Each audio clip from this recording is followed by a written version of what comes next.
Jason writes in, he says, can you do a video on power handling, proper blah, blah, blah, blah, efficiency? Yes.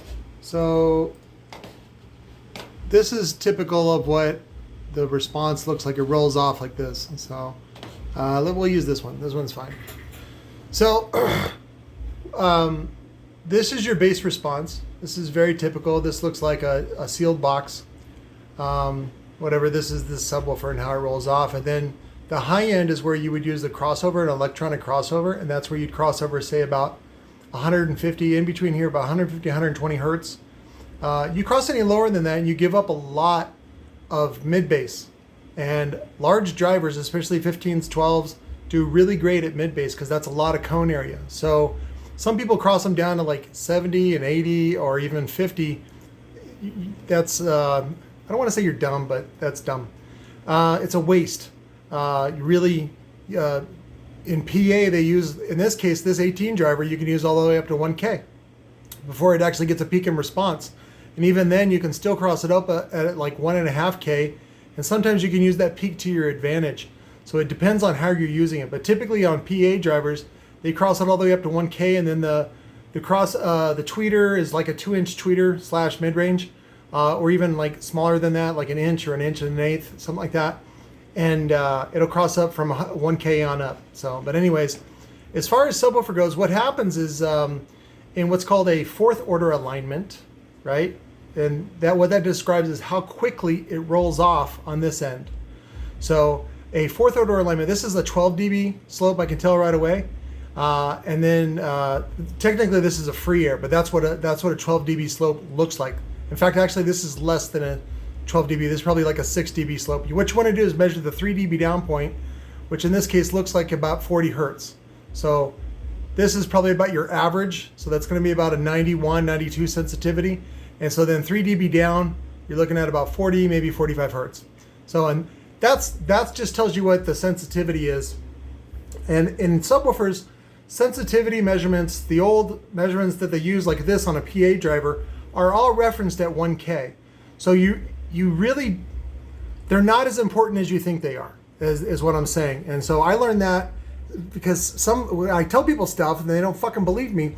I actually learned that from Mark at RE Audio, one of the founders of RE Audio.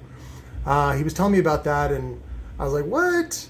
I said the same thing, and then I went out and researched it and I realized what he was talking about. So in subwoofers, it really doesn't matter. So even if you have a really heavy woofer that has like say an 84 dB sensitivity, chances are that's a subwoofer with a really heavy coil, and it requires lots of power. And the way that you make up for that loss in sensitivity is that it can do a lot more power. Now a PA driver often maxes out at say 1,000 watts, so it can't do more than 1,000 watts. But if you take something like a sundown nightshade, that can take 3-4 kilowatts and it's fine. So that's how you make up for that.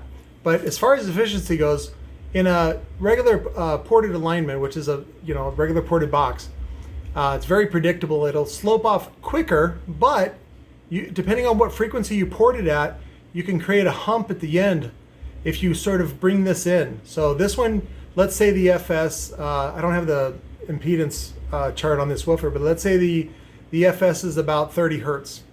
So your impedance would go up at about 30 hertz. So you don't want to mark this one any lower than 30 hertz. So, but if you bring it up, like say you tune it to 35 hertz, what happens is you get a peak in response, and that gives you a little more efficiency. And that's fine for such a low frequency. 30 hertz is a very low frequency for music. Now in an SPL application, you want to port higher, typically whatever the resonant frequency of the vehicle is. Let's say it's 65 hertz. And then when you tune at 65 hertz, your sensitivity at 65 hertz goes way up there. It really peaks. And so that's the key to making a world-class SPL vehicle, if that's what you want to do. Is it going to sound like shit? Yes, totally.